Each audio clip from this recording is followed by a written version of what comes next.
মানে কাকা না।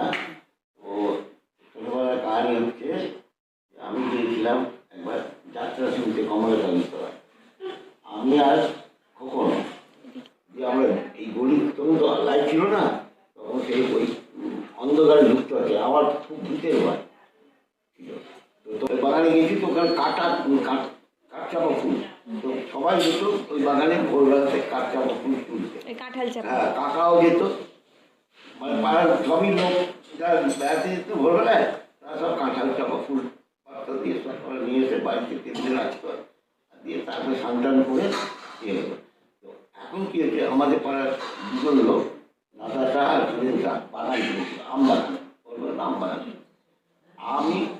আমি খোকন এরা সব ফুল গাছে ফুল পাচ্ছিল অনেকদিন উঠে, আর বাদবাকি ফুসলা ছিল এরা চালাচ্ছিল। ওরা করেছিল যে আম পেয়েছে, আম গাছে আম দিয়ে ওরা আমরা পিছনে আসছিল। তারপরে আমাদের কাছে এই গেটে আমাকে ধরেছে, খবর আমার বাপা আম তুলে না, একটু ফুল পেরেছি, তা ফুল দেখতে পাচ্ছিলাম না, কোনোরকম পারলাম। তো দিয়ে আমরা করেছি কি, পিছন দিকে দুটো ছেলে আবার বলেছে যে না না আমি পারিনি, ওরাই পেরেছে। তখন কি হয়েছে, আর আমরা ভয় দৌড়ি দৌড়াতে দেখি যে কাকা চলে আসছে, আর তখন স্পিড কন্ট্রোল করছে কাকা, আবার গিয়ে তখন কাকা গিয়েছে যে আমি বাড়িতে এসে শুয়ে পড়েছি। তারপরে কাকা এসে ওই ছোট লুঙ্গি শুকানোর ডান্ডা দিয়ে এই নিচ থেকে এই পর্যন্ত দানা দান দানা দান পিটালো, পুরো রথ ধরতে লাগলো। হ্যাঁ, আর খোকনকে বললো, ছোটা বললো যে না আমার খোকন করে আর কাকা তো শুনলো চল চল পায়ে ধর, আর কোনোদিন করবো না। সেই সুরেন্দ্র স্যার পা ধরালো, আবার যা পারবি করে দেবে। আর দিয়ে সেই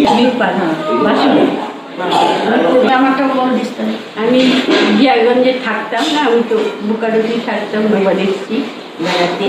তখন আমি উপোস করেছি শিবরাত্রি, ওখানটা অনেক নারকোল এসছে, আমাকে একটু দেবেন না? চলে যাও তুমি বাগানে।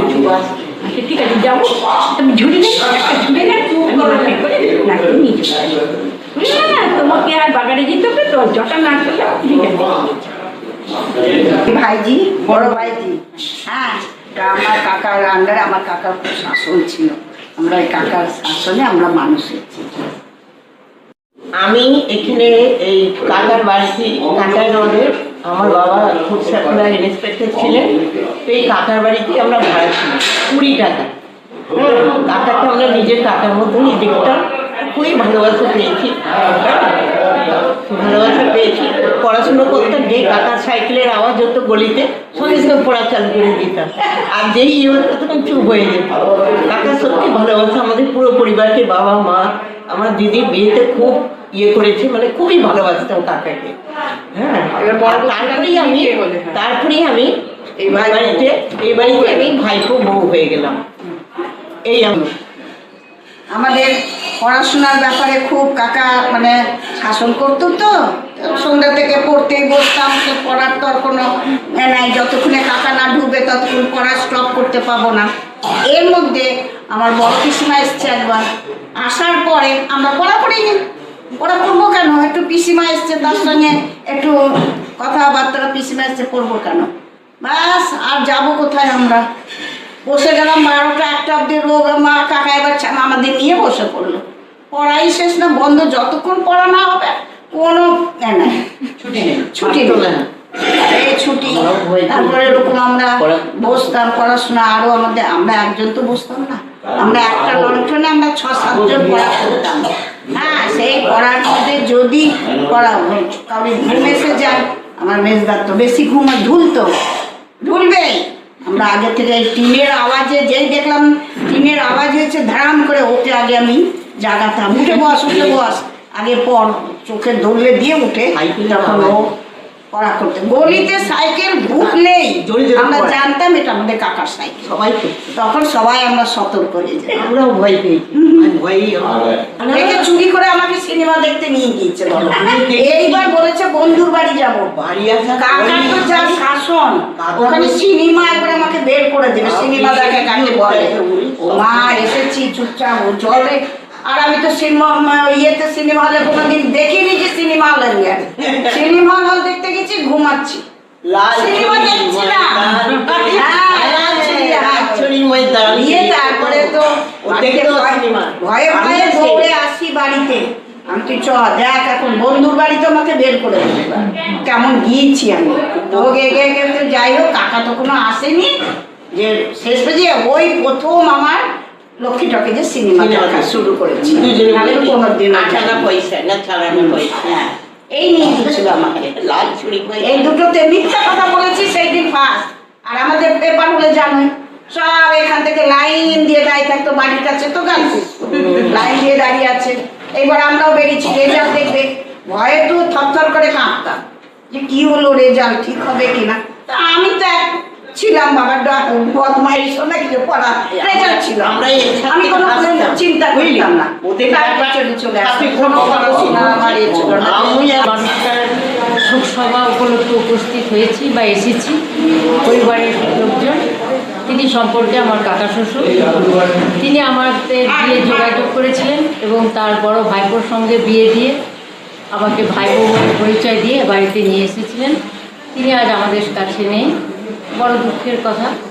কিন্তু কাকা শ্বশুরের সঙ্গে আমার শ্রাবণ মাসের শেষ সোমবার দেখা হয়েছিল, আমি এসেছিলাম দেখতে। আমি তার আত্মার শান্তি কামনা করি।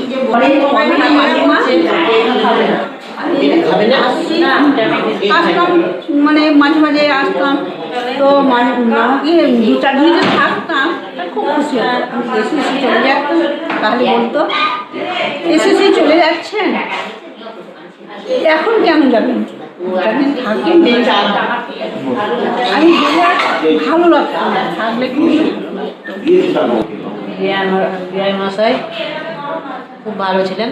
যখন আমি আসতাম তো দৌড়ে দাঁড়িয়ে থাকতাম, খুব ভালো খুব ভালো ছিলেন। আর বিয়ান তো রান্না বান্নাতে থাকতো, কিন্তু বিয়ে বসে আমার কাছে সব গল্প করতো। আবার বাড়ি যখন যেতাম, যদি কাজের বিয়ে শুনতে পারতো না, বলতো বাড়ির লোক যে আসবে, তো যখন আসতাম তারপরে তখন বিয়ে তখন বলতো যে আমাকে বলনি যে না মা আসবে, তো মানে দুঃখ পেত যে আমাকে কেউ বলে না, কিন্তু সবাই বলতো। বৌমা রিনা, আমাকে বাবা খুব ভালোবাসতেন। হ্যাঁ, শ্বশুর কম বাবাই ছিলেন। তো উনি আমাকে সবসময় নাম ধরে রিনা রিনা সবসময়ই করতে, চোখে সবসময় দেখতো। আর মানে বাবার একটা ছিল যে ডায়েরি লেখার অভ্যাস, আমাকে সবসময় মানে পরের দিকে আর মাথায় থাকতো না, তবু আমাকে বলতো ডায়েরি এগুলো বলো, আমি এগুলো সব লিখি বসে বসে। মানে পরে থেকে আর বুঝতে পারতাম, নিজের প্রথমের দিকে লিখতো, কিন্তু পরে থেকে বলতো আমাকে বলো, বলে দাও, আমি লিখবো সব। হ্যাঁ, এরকম করেই চলতো। পরেতে আমাকে সবসময় এখানে দেখতে পেতো বলে এইখানটাতে বসে থাকতো। হ্যাঁ, সবসময় দিনা বলেই মানে আমাকে কোনো কিছু দরকারে আমাকে ডাকা, সেই ডাকা হাঁকা আমাকে মেয়ের মতো খুব ভালোবাসতো। আমরা খুব ভালোবাসতো, যেখানে যেতাম নিয়ে যেত। আমি ভালো দিন ছেলে মেয়ে নিয়ে যেতাম। আমার কাকা শ্বশুর স্বর্গীয় শ্রী নিত্যগোপাল সাহা। আমি নারায়ণ পুজোতে বলতে এসেছিলাম, তা ওনার স্মরণশক্তি অসুস্থ হলেও স্মরণশক্তি ভীষণ প্রখর ছিল। তো কার বাড়িতে নারায়ণ, কি পুজো, তোমার বাড়িতে নারায়ণ পুজো? হ্যাঁ, আমার বড় ছেলে দুর্গা পুজোর সময় এসেছে, ছেলেকে চিনতে পেরেছে। তো স্মরণশক্তি ওনার প্রখর ছিল। আমি প্রবিতা, কিন্তু বাড়িতে আমি বড়বনু নামে বেশি পরিচিত। আর নিত্যগোপাল সাহা আমার জেঠু, ছোট জেঠু আমরা বলি। আমরা সবচেয়ে আমাদের কাছে পরিচিত হচ্ছে ভালো জেঠু নামে। ভালো জেঠু মানে হচ্ছে আমাদের কাছে একটা বোকার জায়গা, বেশিটা। হ্যাঁ, এবারে ভালো জেঠুর কথা বলতে গেলে আমার খুব ছোটোবেলার একটা কথা বেশি বেশি মনে পড়ে। সেটা হচ্ছে যখন আমি ক্লাস 1-এ পড়ি, আমার দাদা হচ্ছে একটু বড়, আর জেঠু টাইম করে ডেইলি দিদি মেরিদিকে আর লালদাকে পড়াতে বসতো। আর আমি পড়তাম আমাদের বাড়িতে, কিন্তু লালদাকে পড়াচ্ছে জেঠু এক কথা বলতে বলতে বলতে আমার বাড়ি থেকে আমার নিজের পড়া তো হয়েই যেত, তারপরে আমার লালদার পড়াও মুখস্থ হয়ে যেত। আমি তখন আমার পড়া শেষ করে আমি ঠিক জেঠুর কাছে চলে আসতাম, মানে এই বাড়িতে আর কি। তো জেঠু তখন চৌকিতে বসে মেরিদি আর লালদাকে পড়াচ্ছে, আর আমার যখন জেঠু লালদাকে যেই পড়াটা জিজ্ঞেস করতো আর আমি সেই তার আনসারটা করতাম, আর জেঠু বলতো দেখেছিস বড় মনু মুখস্থ করে ফেললো আর তুই এখনো পারছিস না। তো এইটা তখন ছোটবেলায় কিন্তু খুব একটা মজার বিষয় ছিল, মানে আমার কৃতিত্ব নেওয়া আর কি। তো তখনকার ছোটবেলায় অত বকার ব্যাপার ছিল না, কিন্তু আস্তে আস্তে আস্তে সে যখন বড় হলাম, জেঠু মানেই যে কোনো অনুষ্ঠানে ভালো জেঠুর বকা না ছাড়া এটা আমাদের অনুষ্ঠান শেষ হয় না। ভালো জেঠু আর আমার বাবা দুজনেরই বকা, তবে ভালো জেঠু একটু বেশি হচ্ছিল। জেঠুকে এখন জিজ্ঞেস করলেই জেঠু কেমন আছো, ভালো নেই রে, সব ভুলে যাচ্ছি, এখন আর কিছু মনে থাকছে না। তা আমি বলছি আমরাই ভুলে যাচ্ছি, তুমি আর কি মনে রাখবে, হ্যাঁ আমরাই তো এখন সব ভুলে যাচ্ছি। তো ভালো জেঠুর মানে ওই বকার একটা রূপ, আর এখনকার ছিল কিছুদিন যাবত এটা খুব সফট একটা মানে কথাবার্তার, মানে ভুলে যাচ্ছি নিজের যেন একটা, সে নিজেকে একটা অপরাধী মনে করছে যেন ভোলাটা, কিন্তু সেটা তো বার্ধক্যজনিত, আমরা তো বুঝতে পারছি, কিন্তু সেই একটা রূপ মাঝে মাঝে আমরা মানে জেঠু চলে যাওয়ার পর আমার ওইটাই শুধু মনে পড়ছে, সেই রূপ আর এখনকার রূপ মানে কতটা পার্থক্য হয়ে গিয়েছিল। মানে এটা হলো দুটোই দুই রকম বয়সের মানে তার পরিচয় আর কি। আর একটা যেটা ভালো কথা, জেঠু মানে বিজয়া দশমীতে জেঠু বোঁদে বানাতো, অবশ্যই জেঠিমারা সবাই সব জোগাড় দিত, ওই বোঁদেটা সত্যি খুব অসাধারণ। আমি খুব একটা ভালো বোঁদে খেতে ভালোবাসতাম না, কিন্তু ওই বিজয়া দশমীর বোঁদেটা আমি খেতাম, হ্যাঁ। এবং আমার বড় মেয়েও যখন খুব ছোট ছিল তখন ওই বাটি হাতে বোঁদে খেতে এসে ধাড়ি থেকে পড়েও গিয়ে সেই লাগিয়েটা গিয়ে ফেলেছিল।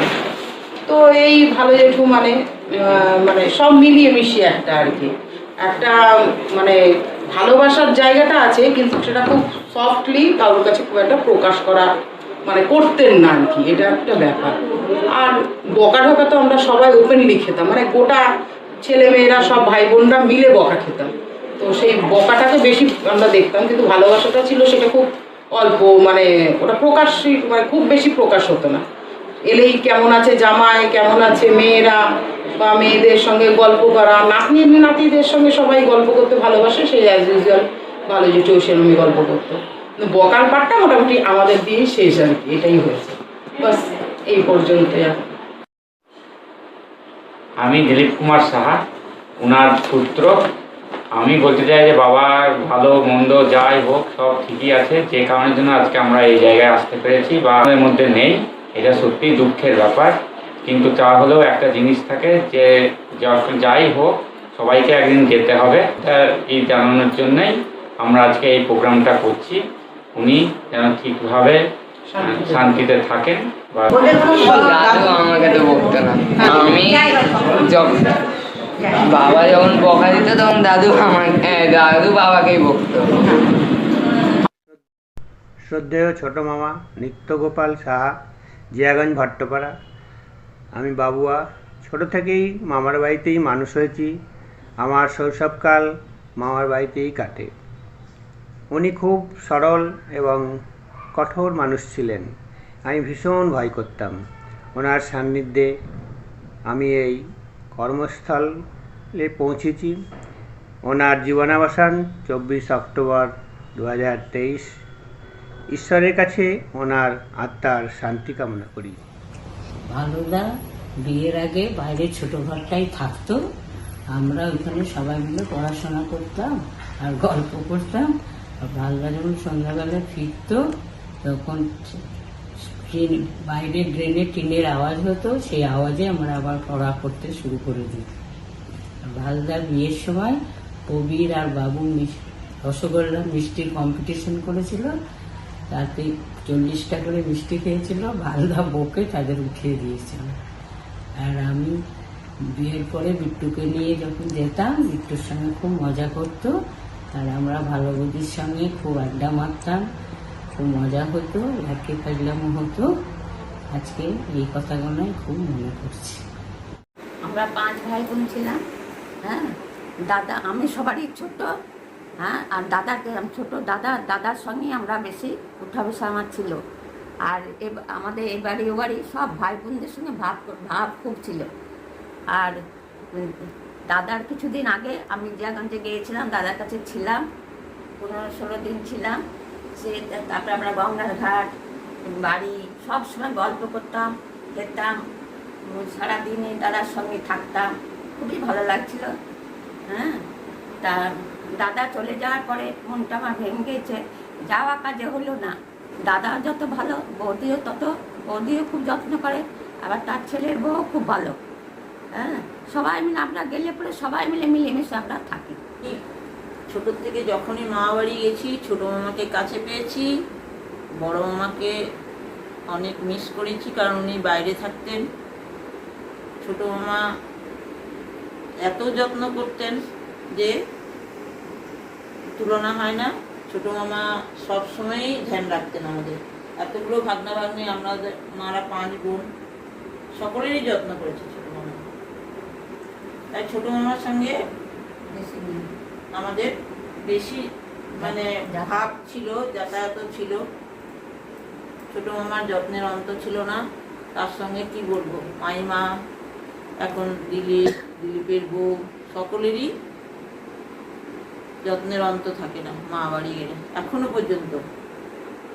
এমনকি আমার ছেলে পর্যন্ত আমার মা বাড়িতে ঘুরে এসে বলবে, বাহ, তোমাদের এ বাড়ি ও বাড়ি করতে করতে বেশ সময় কেটে যায়।